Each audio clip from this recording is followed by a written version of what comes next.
Bertemu lagi dengan saya dalam Frans Membahas. Kali ini tamu saya adalah seorang Kepala Kantor Penyuluhan dan Konsultasi Perpajakan atau KP2KP, Mas Sarifudin.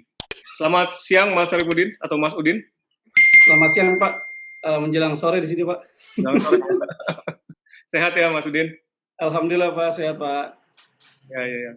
Ini kita ngobrol-ngobrol nih Mas Udin, santai aja terkait Ya dengan Pak. Baik. Mas Udin di KP2KP Namlea ya? Ya Pak, Namlea Pak. Namlea itu di mana tuh Mas Udin? Mungkin banyak yang belum tahu nih jangan-jangan Namlea. Iya, Namlea itu bagian dari Provinsi Maluku Pak. Jadi salah satu kepulauan di Maluku, tepatnya di Pulau Buru Pak. Oh di Pulau Buru ya? Iya. Itu berapa lama kalau dari Ambon? Jadi sebenarnya kalau dari Ambon itu kalau hitung jarak Pak sekitar 180 kilo. Jadi kalau perjalanan dari Ambon itu sebenarnya bisa ditempuh dengan ada pesawat Pak. Pesawat, ATR ya, baling-baling itu setengah jam dari Ambon, cuma memang, nggak ada setiap hari, Pak. Oh Itu gitu. seminggu 4 kali dan memang hanya sekali penerbangan. Penerbangan itu siang, Pak. Kalau nggak ada itu, kita naik feri, Pak. Oh gitu. Naik Ferry berapa feri jam tuh? nah itu, Pak, luar biasa. Naik feri itu sekitar 8 sampai 10 jam, Pak. Biasa ya? Iya, dengan kondisi kapal yang nggak terlalu besar sehingga ya lewat laut lepas ya lumayan, Pak. Ketar-ketir juga ombaknya. Iya. Besar tantangannya ya. Iya, Pak. Jadi kalau KP2KP atau Kantor Pelayanan, Penyuluhan, dan Konsultasi Perpajakan itu tugasnya apa aja Mas Udin? Kalau bisa dijelaskan sedikit. Nah ini Pak, jadi ini kan terkait dengan perubahan di PMK 184 Pak ya, tahun 2020 ya. Itu kan menyangkut juga terkait dengan tugas tupoksinya KP2KP ada perubahan juga Pak. Jadi kalau kita bicara di PMK sebelumnya 2010 tahun 2017 itu penekanannya itu Pak ke pelayanan penyuluhan. Penekanan di sana karena memang di tugasnya di awal disebutkan pelayanan penyuluhan. Nah tapi, dengan adanya PMK 184 ini tugasnya fungsinya berubah Pak. Penekanannya adalah di pengumpulan, pencarian, pengolahan data perpajakan. Oh, oke. Sampai proses penyajian Pak. Artinya mungkin nih saya sih beranggapan bahwa karena semua proses, pelayanan di pajak dari mulai daftar, hitung, bayar, lapor sebenarnya sudah diakomodasi oleh aplikasi yang ada di, DJP Pak ya. Sehingga mungkin, diarahkan KP2KP sepertinya untuk berusaha untuk gimana menggali, data sehingga bisa dimanfaatkan oleh KPP Pak, seperti itu Pak. Iya. Kalau melihat dari daerah Namlea itu potensi perpajakannya apa aja kira-kira Mas Udin? Nah ini Pak, kalau potensi perpajakan di Namlea ini kan, sangat terkenal dengan ini Pak, minyak kayu putih Pak. Oh, minyak kayu putih, oke. Nah ini, boleh dibilang kalau minyak kayu putihnya dari Pulau Buru itu ya cukup terkenal Pak dan juga memang kualitasnya yang bagus Pak. Cuma memang permasalahannya adalah, belum dikelola dengan baik Pak, karena terus terang masih, mereka itu apa, hanya kelompok masyarakat yang bikin namanya ketel Pak. Jadi Mhm. kecil namanya ketel, dia hanya dikelola oleh beberapa kelompok masyarakat saja sehingga, boleh dibilang sih potensi besar yang ada ini nggak dimanfaatkan langsung oleh mungkin pihak pemerintah daerah, bagaimana cara mengelolanya dengan baik sehingga mungkin menjadi potensi yang besar bagi daerah. Mmm. Karena minyak kayu putih ini Pak, nggak perlu nanam mereka Pak, Oh gitu. tumbuh aja Pak, Banyak ya? di sepanjang jalan itu di bukit-bukit tumbuh Pak, dengan Mmm. sendirinya gitu Pak. Luar Jadi biasa. bahan baku menurut saya sih nggak akan habis ya, jadi tinggal mungkin pengelolaannya yang mungkin lebih, ke depannya mungkin pemerintah daerah harus lebih baik lagi. Kedua, hasil lautnya, Pak. Mmm. Ya di daerah laut kan di Maluku ya hasil lautnya ikan tuh bagus. Dan satu lagi, Pak, di Pulau Buru, Pak, ada satu wilayah yang namanya itu Waiapo, itu adalah lumbung padi nasional, Pak. Oh gitu. Ya, jadi itu ketika zamannya Pak SBY maupun kemarin zamannya Pak Jokowi, mereka datang ke Waipo untuk, lakukan panen raya, Pak. Mmm. Jadi bermacam-macam ya, ada yang kayu putih, kemudian juga ada nelayan yang ikan, dan juga ada tani ya? Iya, Pak, betul, Pak. Dan apa saja kira-kira tantangan yang paling berat yang dihadapi di situ?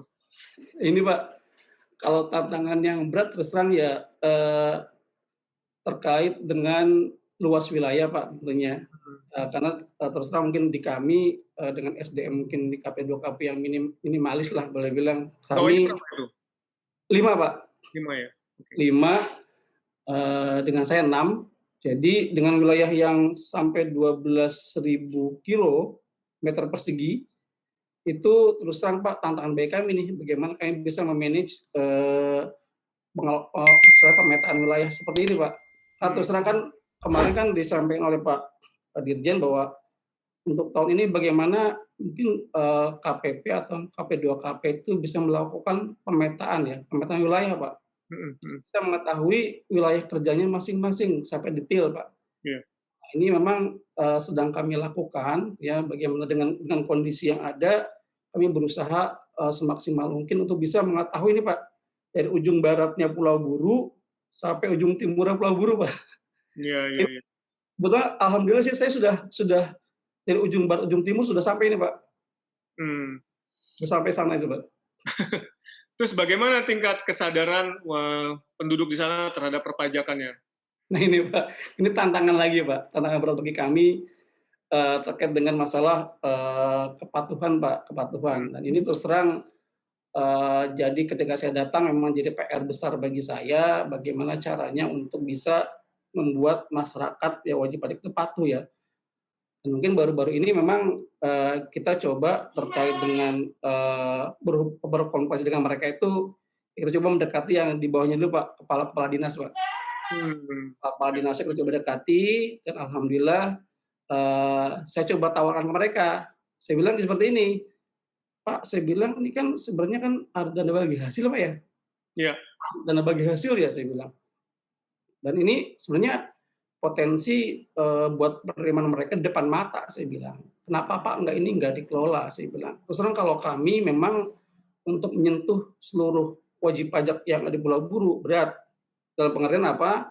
Karena saking luasnya wilayah dan juga mereka terkotak-kotak Pak. Iya. Dalam pengertian tuh ada di sini ada berbagai macam suku Pak. Ada Bugis Pak, Bugis, kemudian ada Buton, Sulawesi Tenggara, ada Ambonnya, ada Sunda, ada Jawa Pak.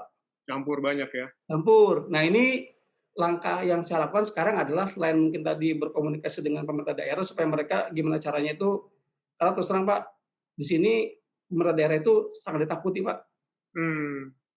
Masyarakat artinya kebijakan yang mereka ambil sebenarnya masyarakat masih nurut Pak. Nah, itu mungkin yang coba untuk saya lakukan pendekatan ke mereka. Kedua adalah karena di situ saya bilang tadi kelompok-kelompok masyarakat, jadi saya coba untuk mendekati semacam ikatan-ikatan masyarakat Pak. Ya. Jadi saya ketemu beberapa ikatan masyarakat Bugis, ikatan masyarakat Buton. Nah itu saya coba komunikasi dengan mereka. Itu yang paling dominan yang mana tuh kelompok masyarakatnya? Di sini Bugis dan Buton Pak. Paling banyak ya? Oke. Ya, dan baru aja saya komunikasi dengan mereka yang Buton, ya mereka sangat respect. Kita mungkin Sabtu ini mengadakan sosialisasi tempat mereka Pak. Buton, dan tuh karena mereka punya tempat wisata namanya Talaga Beach Pak. Jadi kita coba ambil momen, kita coba sosialisasi di pinggir pantai Pak, saudara Pak. Ganti suasana Pak, seperti itu. Iya. Nah ini Mas Udin kan udah berapa tahun? Setahun lebih ya? 9 bulan Pak. 9 bulan ya? 9 bulan. Kesan pertama kali ketika mendapatkan penempatan di sana? Kan jauh dari Jakarta ya waktu itu ya, terakhir ya? Iya Pak, di Gambir 1 Pak.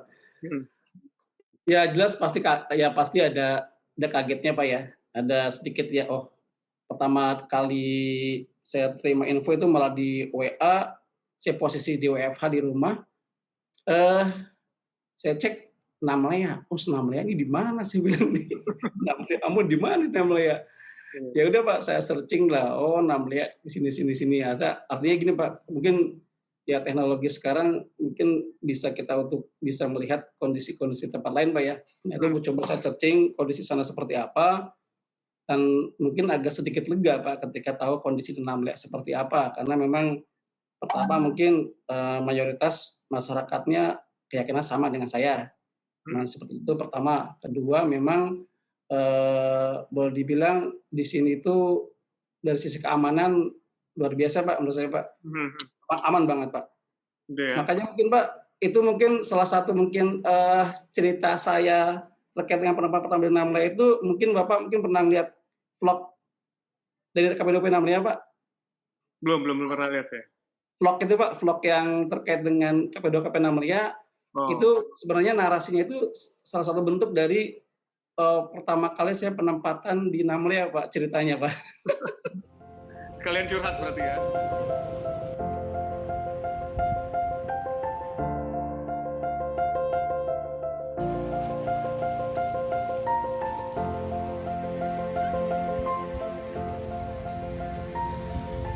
Hai, namaku Jelia. Aku dari KP2KP Namlia. Di sini aku ingin menceritakan tentang tempat kerjaku di Namlia, tepatnya di Pulau Buru. Pulau Buru, Namlia, nama yang sangat asing bagiku, bagi aku seorang pendatang dari Pulau Jawa.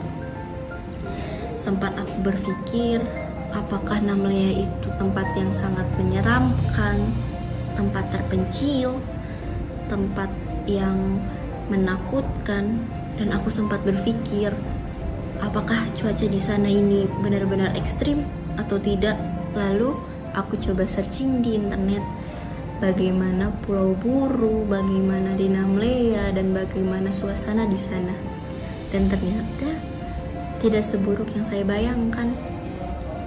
Tapi rasa takutku masih ada karena aku belum melihat secara langsung bagaimana suasana di sana. Singkat cerita, tibalah aku di Pulau Buru, tepatnya di Namlea. Di sepanjang jalan, aku bisa melihat bukit pantai yang sangat indah, yang saya belum pernah lihat di Pulau Jawa, tepatnya di tempat saya tinggal.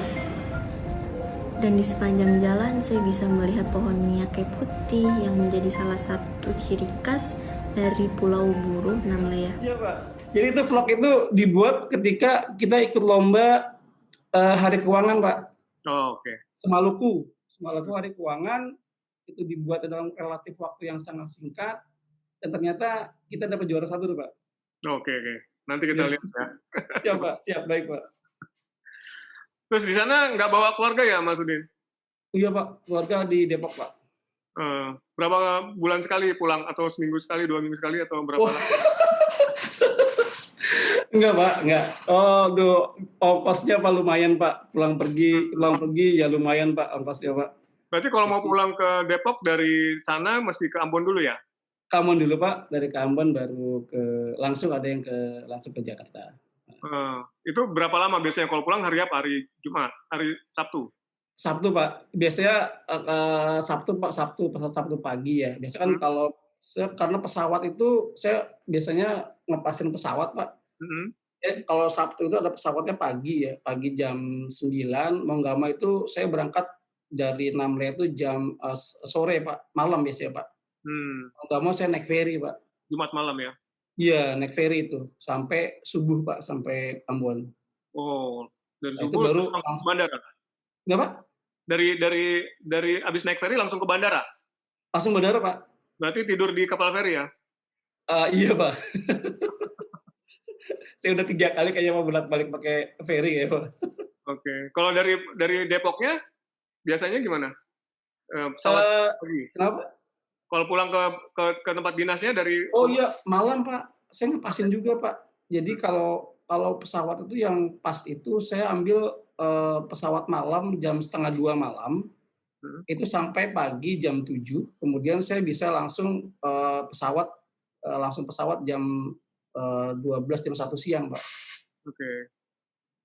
Jadi saya tidur di bandara itu nunggu 5 jam, Pak, Wah, di lumayan. Bandara Ambon. Keluarga udah pernah dibawa ke sana? Oh, belum, Pak, belum, Pak. Belum ya? Belum, kondisi mungkin sekarang seperti ini ya mungkin, kayaknya stay di rumah dulu aja, Pak. Iya. Itu 5 orang staff-nya dari mana? Anak-anak stan apa gimana? 3, Pak, 3 itu anak D1 ya, D1, stan ya, Ya baru bekerja sekitar 2-3 tahun, Pak. Mhm. Nah, yang 2 memang baru masuk ke kami itu mutasi itu dari Ambon, ya itu udah senior lah, Pak, yang 2 itu.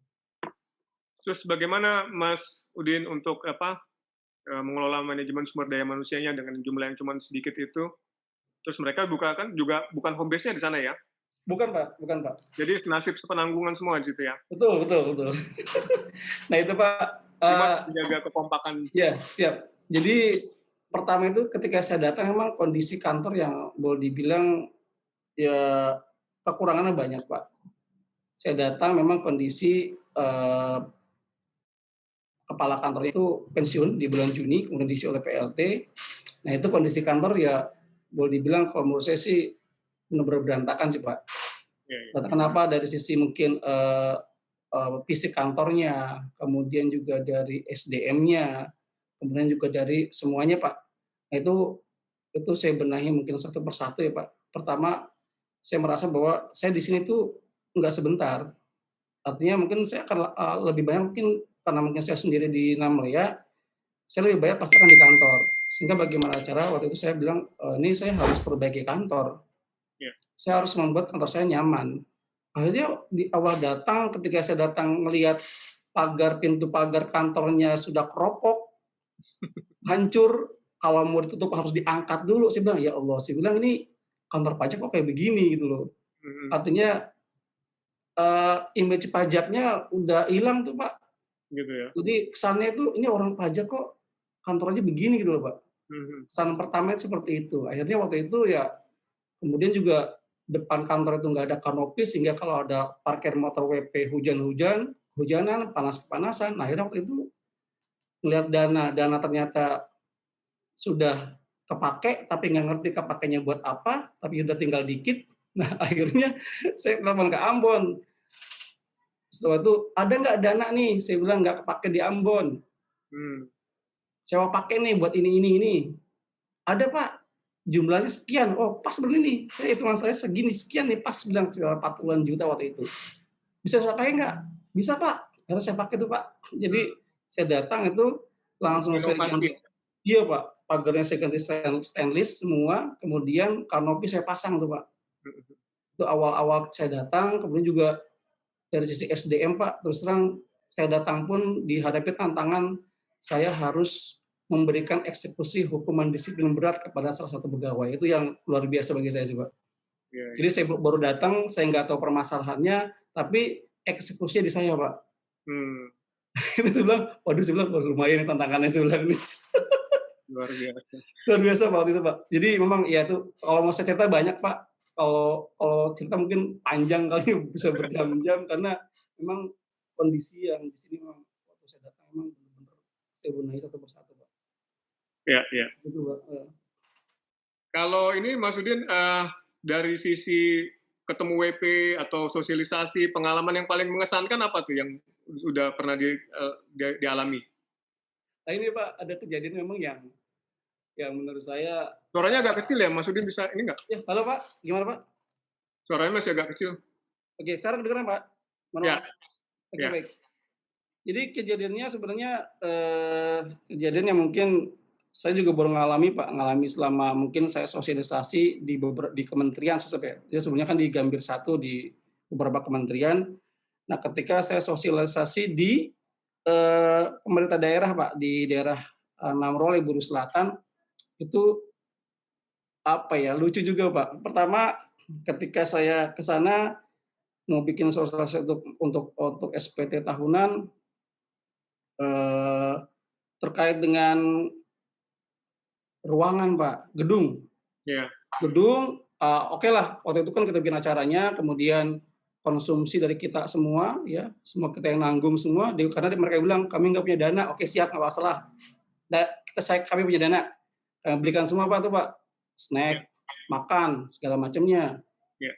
Gedungnya pakai mana, Pak? Ibu waktu itu ada ibu kepala BPKD-nya, "Pakai gedung ini, Pak, gedung aula." "Oke, siap." Saya bilang, "Pakailah pakai gedung aula." Nah, lucunya gini, Pak, ketika kami selesai acara, kok di depan pintu ditungguin, Pak, 3 orang. "Ini mau ngapain?" saya bilang nih, Mmm. ditungguin nih. Ternyata Pak, saya dimintain dana sewa gedung Pak. Waduh. Oh saya bingung Pak ya, kok bayar saya bilang. Udah kan ini kan untuk apa, untuk kepentingan Pemda sini, saya ngasih penyuluhan dan juga semua akomodasi kami yang tanggung. Ya Iya. kalau tungguin Pak, kami suruh bayar.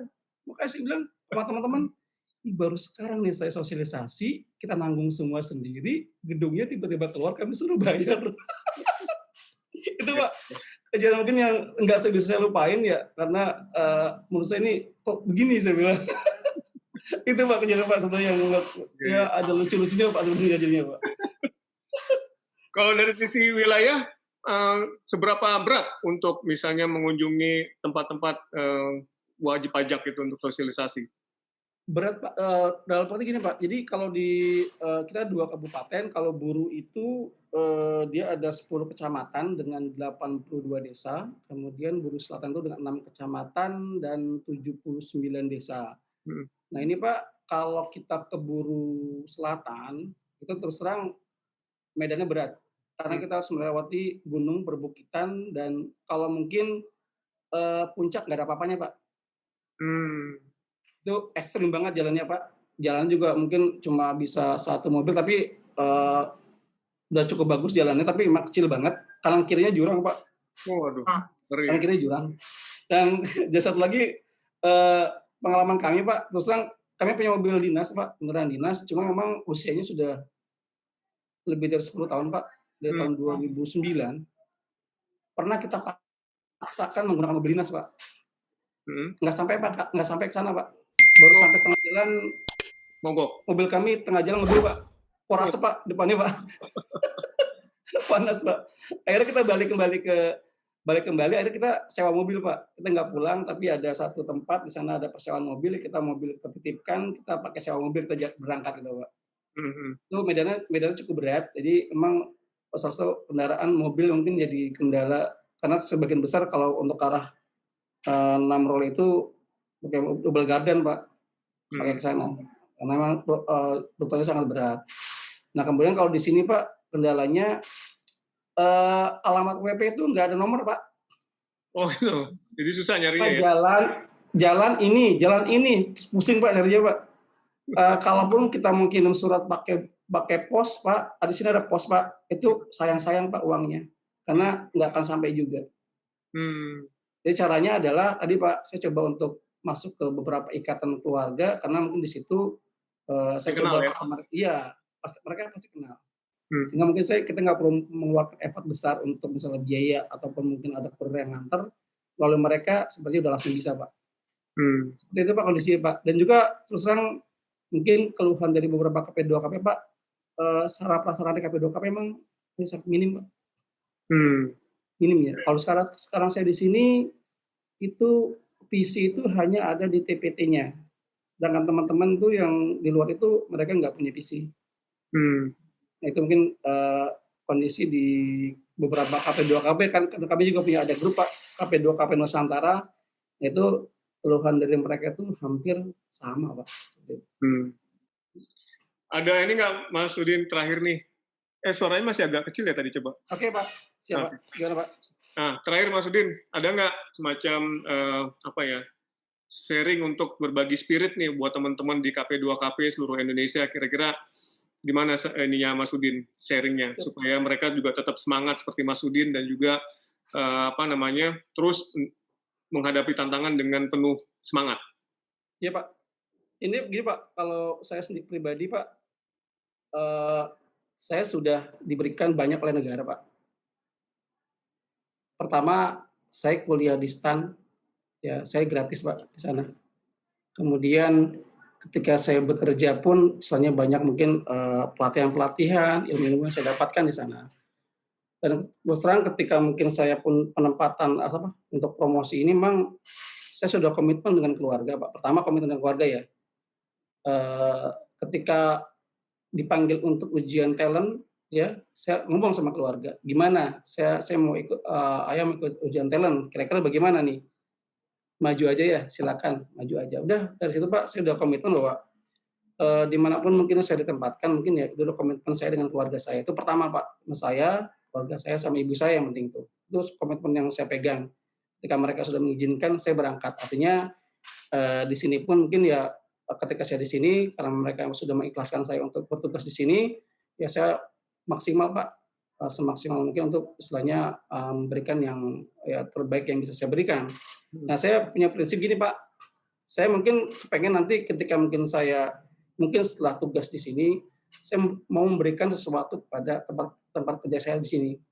Pertama, saya bilang ke teman-teman, saya akan membuat nyaman mereka. Apalagi seperti tadi bilang Pak, ini kebanyakan juga yang muda-muda dari dari daerah bukan dari asli sini Pak ya. Saya akan berikan tempat nyaman bagi mereka. Ya, saya akan berikan nyaman bagi mereka, tempat kerja yang nyaman bagi mereka, kemudian juga kondisi mungkin di kantor yang nyaman bagi mereka, sehingga mungkin kerja kita pun akan enak Pak. Itu. Dan bagi saya pun sama Pak. Artinya karena saya jauh, saya pengen membuat diri saya nyaman di sini pertama. Kalau nggak nyaman, mungkin saya nggak akan bisa kerja gitu Pak. Saya buat nyaman diri saya dulu, nyaman diri dari tempat segala macamnya, sehingga saya ingin berbuat sesuatu di sini. Dan terus terang Pak, ketika saya melihat kondisi di sini, sebenarnya banyak yang mungkin akan saya lakukan ya Pak untuk yang di sini Pak. Banyak sebenarnya dalam pikiran saya. Makanya kadang-kadang teman-teman bingung juga nih. Pasti tiap minggu itu ada yang selalu saya lakukan Pak.